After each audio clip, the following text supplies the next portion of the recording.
the breaking point was then I'm like, okay, I got to get it together. I got to get help. I got to go to therapy.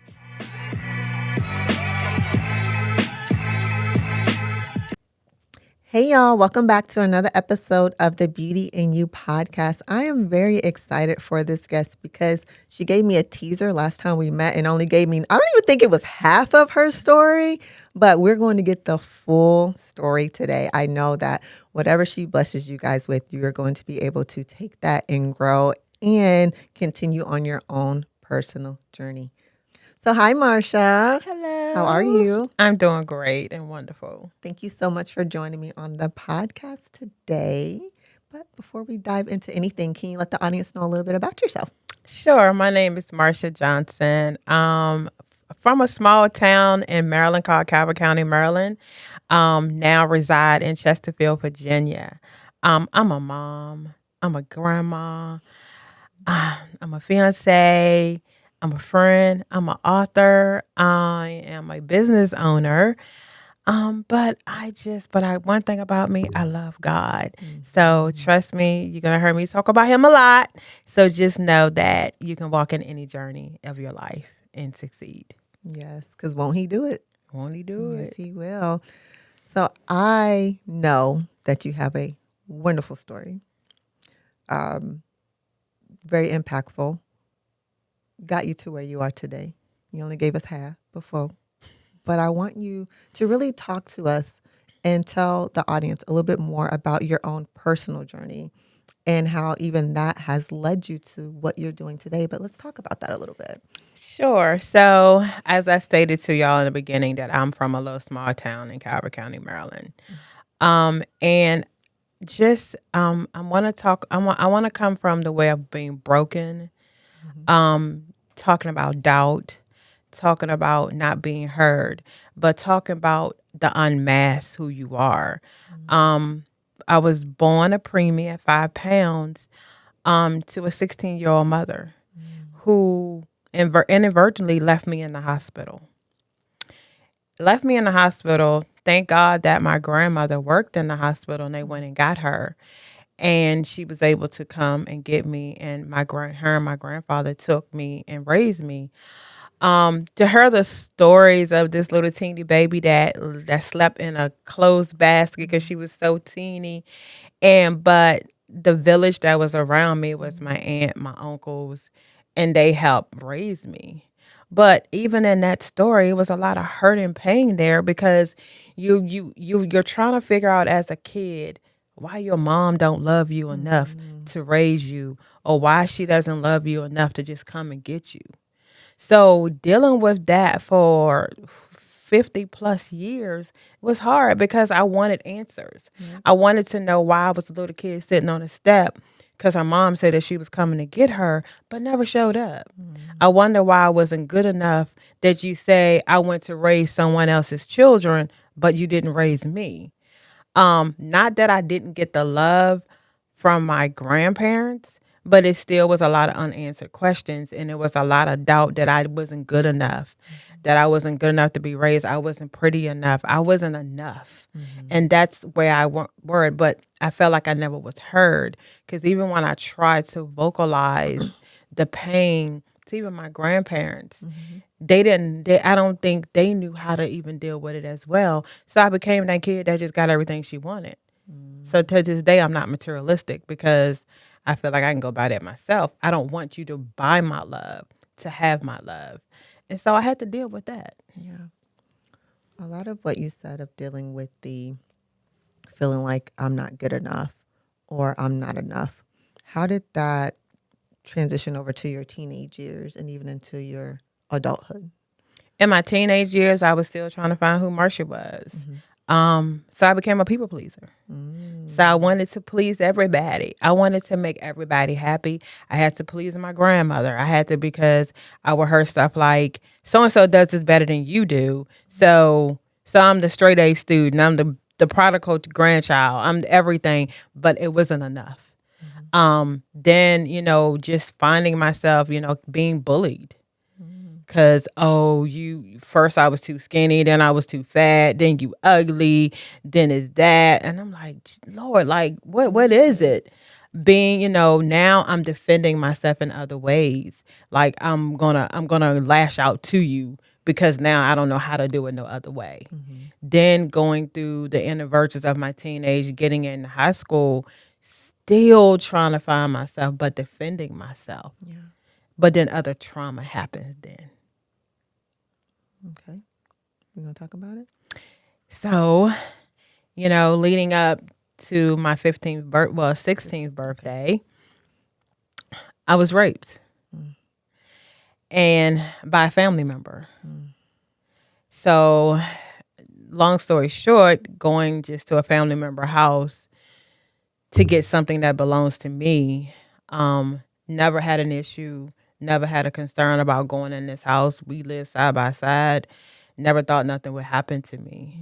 And the lights go out. And I was raped. I ran home, did not know what to do. Called someone to get me to my grandmother. Get to my grandmother, shaking and telling her, and she's looking at me. Okay, we're gonna go to the hospital. We go to the hospital, we get checked out, it's confirmed. We go to the police station, and then this is what I heard. I'm not gonna press charges because I gotta, taint my reputation. So it was more about her status in our town than the broken, hurt child. Now that's she already don't know who she is. Right. She already can't figure out life. She already trying to find love. Like, she's already that kid. Now you're looking like, what'd you just say? We go to see our pastor. They talk about it. Nothing. My grandfather on the opposite side was different. He wanted to do something, but it literally, the person went to him the very next day to start. He could apologize, and my grandfather wanted to kill him. So they had to stop him at work. So that became an issue with them because my grandfather felt like he couldn't protect me. But then it's she's lying. Oh, that didn't happen to her. People around town saying stuff. I'm driving. I'm being almost like pushed off the road. So I end up had to move. Wow. I end up having to go stay, piggyback back a little bit. My dad died when I was 16 that I really didn't know because my grandparents didn't want him in my life. But they did my grandmother let me know that he died.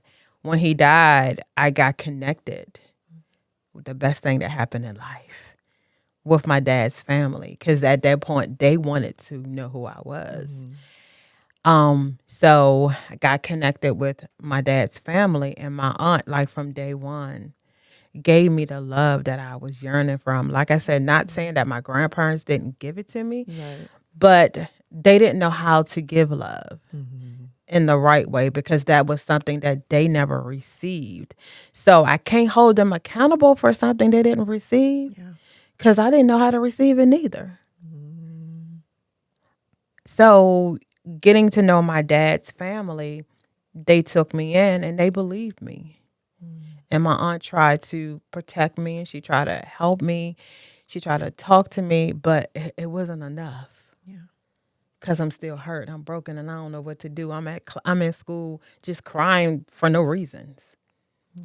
Just crying. Like, I'm like, oh my God. Because still people looking at you.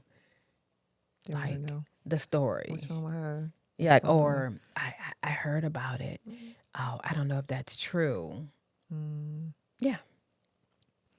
One thing that, as you were talking, I was thinking about the generational pain of things as well. Is like, we actually just talked about it in the last episode, is being able to do self-reflecting back. Like, okay, like when I look at how my parents raised me, I realized they were kids raising kids and they didn't know any better. And then I look at my grandma and my grandpa, and that relationship was broken. And then I can remember parts of my great grandmother and my great grandfather, and it was broken. And I remember the trauma of which that carried to me. And I was like, yeah, we're not doing that. We're gonna end this here. But hearing you say like my grandparents, I didn't receive that love, but they didn't know how to give that to Not at me. all. That's some deep reflection there. It's like I needed that, but now at this point in my life, I realized that they didn't even know how to give that to me, nor was I in a place to even receive it, even if they were able to give that to me. Where was that point during your journey where you started to find who Marsha was? Ooh, I was in my 50s. Okay. That's sad because I had went through, like I said, the people pleasing. Yes. Getting married, because you get in relationships because you're looking for love. Got married, thought it was fine. I had the red flags all in my face. But okay, I'm getting married. I found someone that say they love me. This is gonna be great. At that point, I've already had 4 children. Okay. So I already have 4 children. Going through the part with my boy's father, I was engaged to him, but he was abusive. So now I'm going through an abusive relationship, domestic violence. So eventually I had my sons and I was like, I can't take them through this. So now I'm trying to figure out how to give them some love because now I got 2 kids that I got to make a pivot. But I even did that wrong because they were boys and I didn't even know how to love them initially. I didn't. Then I have my 2 daughters. So when I look at my kids, the boys, of course, they're twins. They got the same father, but I have 3 baby daddies. So then I sit back and I looked at that. I was like, that's not how I ideal for my life to be like that. You had told me that when I was a kid growing up, that one day I used to sit there and look at her fairy tale wedding, that I would have kids by different fathers. I would say that's not me because that's not how I was raised. Right. But the decisions that we make because we're looking for love in the wrong places, what happened? Have my kids, get married. I think life was going to be grand. It was a nightmare because that became another domestic violence relationship. And at first it wasn't physical, it was mental. Then it went physical. Then it went from the cheating and the different things. But because I was taught what goes on in your house stays in your household and you muster it. So I watched my grandmother with the hurt and the pain and the betrayal and all of that with my granddad. We always in the same house. They still slept in the same room, but there wasn't no love connection there. So I stayed so long because that's all I knew. Like, oh my God, I can't just get a divorce. This is gonna look wrong. This is not who I am. I'm in church. I can't do this. And one day I had a heart attack. Had the heart attack. 2 weeks later, my half brother, who I love under, he died. I woke up and I was like, I can't do this. Then doing all of that through my brother's death, the physical of the domestic violence happened. And I almost died in front of my kids. And I had to say enough is enough. I can't put y'all through this no more. Then I go through my first divorce, but the depression, the oppression, whatever you want to, it's all there and trying to find life again. But apologizing to my kids. At that point, it was a part of the trying to break it because I was like, I need to apologize to y'all because I took y'all through something you didn't have to go through. Yeah. I wanted to share my kids from the hurt and pain that I have. So I felt like being there, not letting nobody watch my kids, making sure that they was provided for. Doing this as a single mom by myself was the love that I needed to give them. I always couldn't give them all the hugs and the kisses for a while because I didn't even know what that looked like. So I felt like as long as I know they're good, they're eating, they got what they need, I'm making sure they do what they want. That was enough love. But it wasn't. Yeah. Yeah. I can relate to some of that because I'm not an affectionate person. I've learned to be with my husband, but I wasn't in the beginning, but that's because of what I saw growing up through each of the marriages I just told you about. Initially, I didn't want to be married, period, because I was like, if that's 1, 2, and 3, what it looks like, I don't want it because this is crazy. So I never had a good depiction or besides TV on what a marriage was and what a husband and a wife is supposed to do. Like, I don't really know what that's supposed to be. But when it came to the affection part, I was not very affectionate with him in the beginning, but I was very affectionate with my kids because that's what I needed growing up and I didn't get it. And so even now they're like hugs, kisses and all that with them. And I've always been that way with them. But I found in my personal, relationship with my husband, I struggled with that because it's like, wait, that's not what they didn't do it. They didn't do it and they didn't do it. But I knew what my kids needed as far as that part. But it wasn't until my son, when I tell my story, I tell everyone, like, my son is what changed my life. And my son is what made me want to break that curse of dealing with the hurt and the pain and the depression. Because for a while of me dealing with hurt, pain, depression, trauma, all the things that you can think of that us Black women go through that we're told we're supposed to go through because you're a strong Black woman and you don't talk about it. And yes, what happens in your household stays in your household and you don't go tell your business and all that. I was fighting. I was like, I'm not happy. I'm in a very dark place. I'm really, really anxious. I want to talk to someone, but then they're going to say I'm crazy. If I go to therapy, they're going to say, girl, what you doing at therapy? You ain't supposed to do that, even though I'm a social worker. And it's like, I can do it for everyone else, but not for me because I'm not supposed to do that. Today, my little he's 17 now, but the day my 5-year-old came up to me and said, Mommy, why are you always so sad? I was like, oh, that was like the kick in the face I needed because I thought I was doing such a good job hiding it from them. I thought I was doing such a good job not allowing them to see mommy's hurt and pain. But my son was like, yeah, I see you. Like, you sad for real. Like, what's up? So that was the moment that I put myself into therapy. And then my daughter was only a year and I'm like, I don't want her to grow up and see mommy going through all of this hurt and pain and things that I didn't process. So let me do the work. Let me get myself in here and do the work to be better for them and heal for them. And so, I mean, it takes a lot, but we ultimately made the choice. It doesn't matter how old you are when you made the choice I'm going to change this. This is not my life. This is not what I want. And I'm going to make this pivot. So I'm happy that you made that pivot and that you get to be everything that you've always wanted to be. This podcast episode is brought to you by FemForce, the ultimate solution for entrepreneurs craving consistent professional content without the hassle.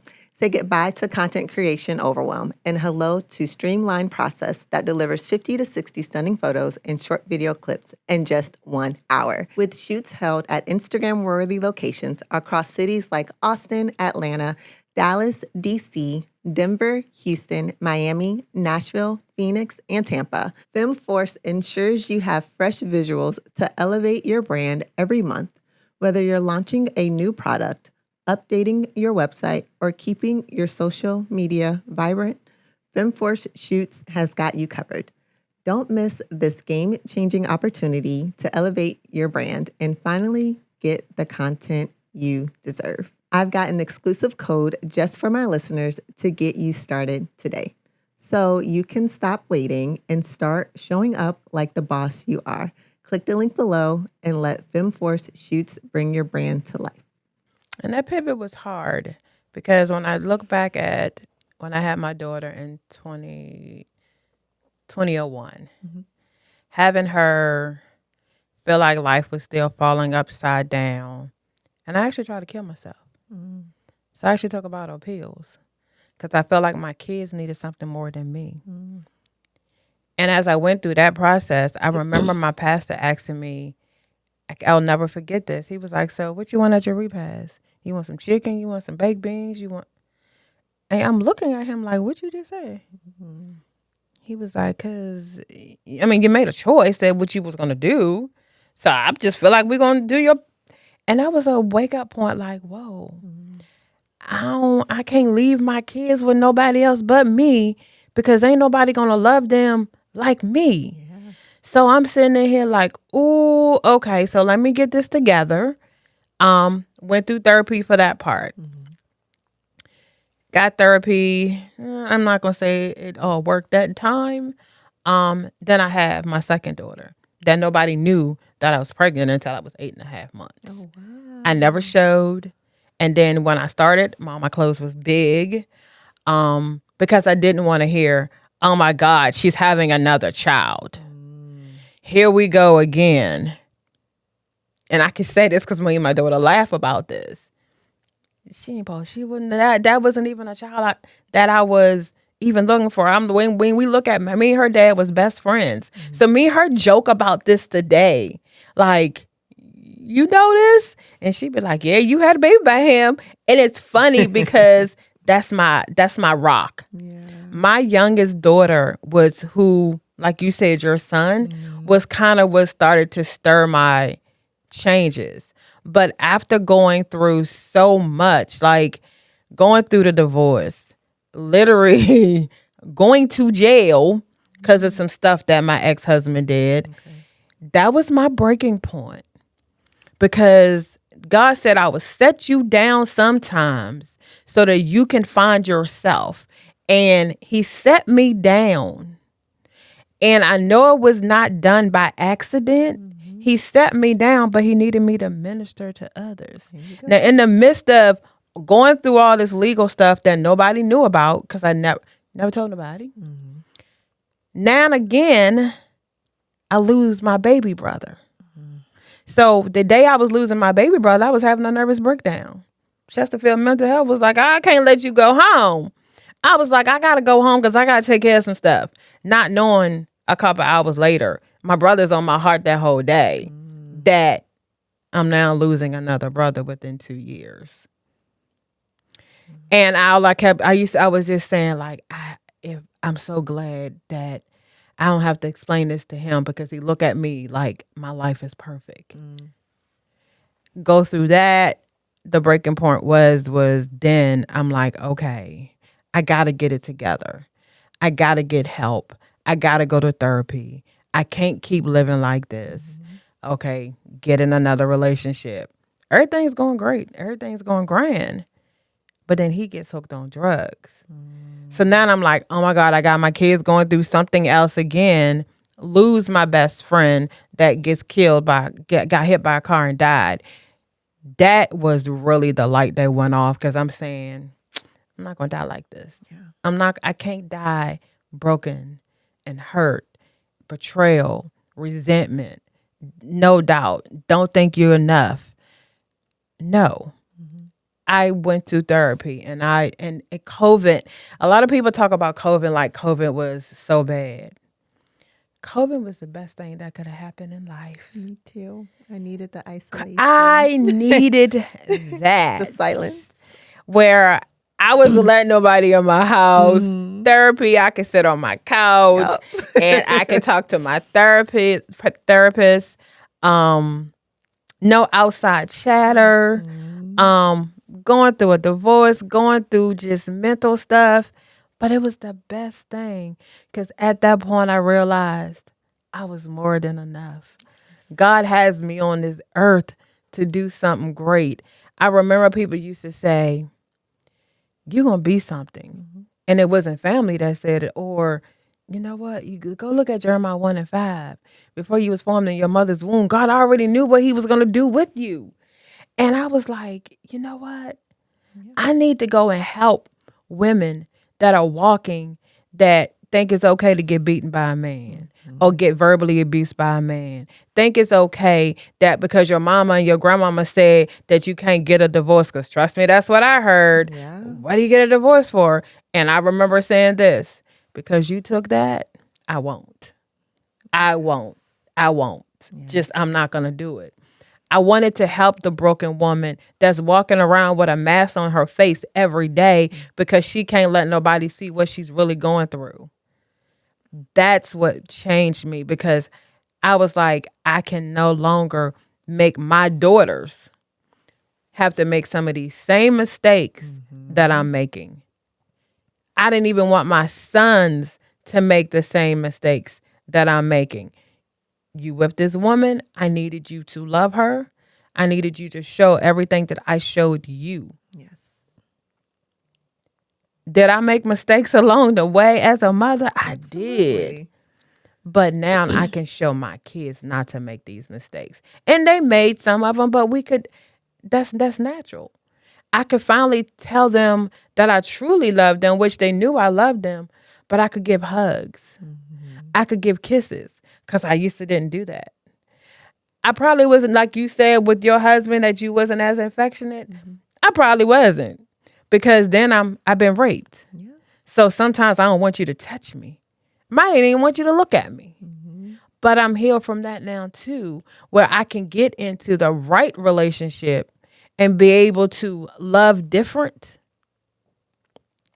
love with attention, but love with that compassion. And if you asked me that 5 years ago, I'd probably tell you no. Yeah. Yeah. Our journeys are incredible. They will have you looking like, Lord, why? Because I used to be like, why on earth am I going through all of this? Like, did I not learn a lesson? Clear, I didn't, because that's why I was going through it again. And I had to do some self-reflecting and really learn that lesson. But in the beginning of starting the Chi Quita Mack, I would say, like, all right, Lord, I know you did not put me through my Lifetime movie for me. It's not for me. This is for them. This is for you.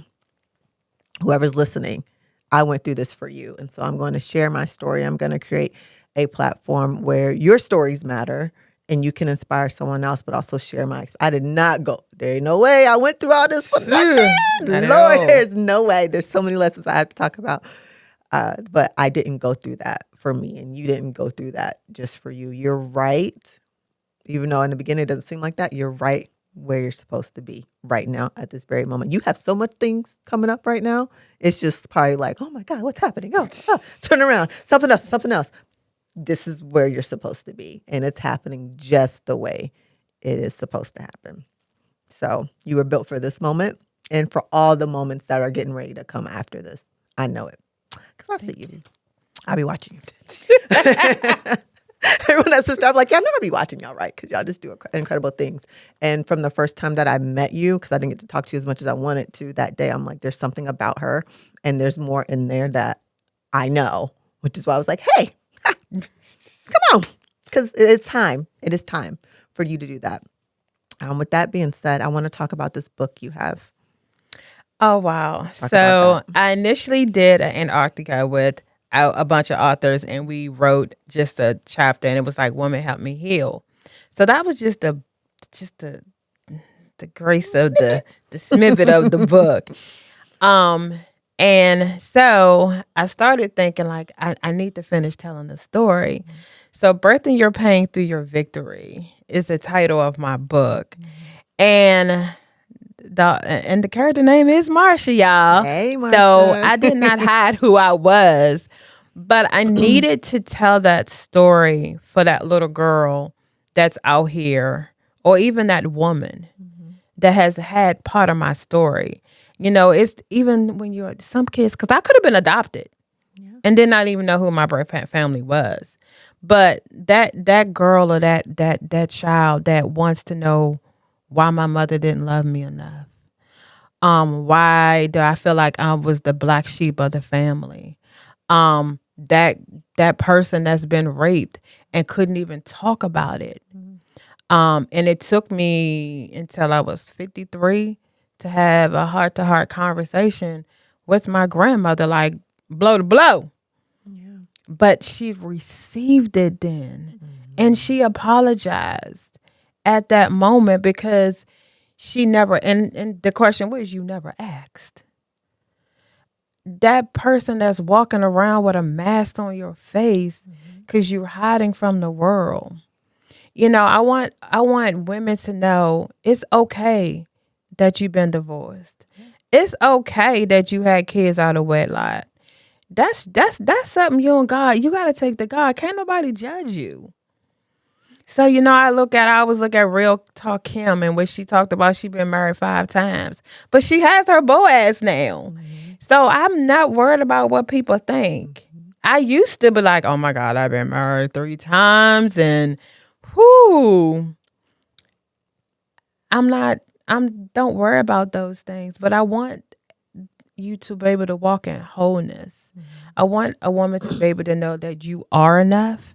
And that's my theme word right now. You are enough, and you more than enough. That you are loved, that you are courageous, that you are beautiful. Look in the mirror every day and say, hello, gorgeous. No matter what someone else tells you, tell your story, but walk that you can be broke, trying to figure out how you going to pay the bills, how you going to take care of your kids. You can feel like that.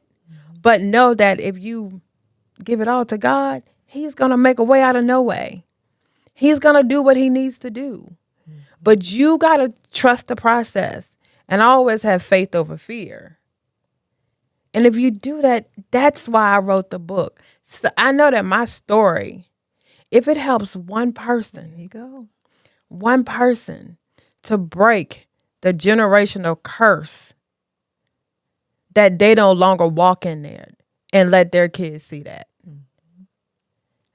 That's all. God said if I can just reach one, I've done the work. Yes. Because you don't have to contemplate suicide. We see too much in the world right now. So many mothers are killing themselves and their children. Yep. We got to stand. Someone has to stand in the gap and help our Black women. But y'all, I can take it even deeper. We got too many men that are hurting as well. Yep. So my story just not for the woman. It's for that man that's hurting and broken too. Because it's not just the mother, it's the fathers too. Yes. There's so much happening right now. It's heavy. Heavy. It's definitely heavy out there. But yes, if you can just change one life, you've done your purpose. If the person listening today, if you hear her story and it's changed your life, you've accomplished your mission. Because like I said before, it's not for us. It's for them. And I remember when you were talking about like your relationship with God, I remember having those days where I was so low and I'm like, Lord, I need your strength because I just cannot do this today. Like, I just don't have it in me. And the Lord be like, you talk to me one more time. I'll be like, listen, it's me again. Hey, okay, listen, hear me out. But I lean on him. And if it wasn't for him, I would not be sitting on this couch talking to you today. Me neither. Like, I am lean heavy on him. Where can the audience find your book? Okay, so the book will be dropping officially November 8th. I actually will be at a speaking event in Fort Meade, Maryland at the Hampton Hotel. I'll be speaking with a conference called Get Up Girls. Like I said, men or women. So I will have my copies there.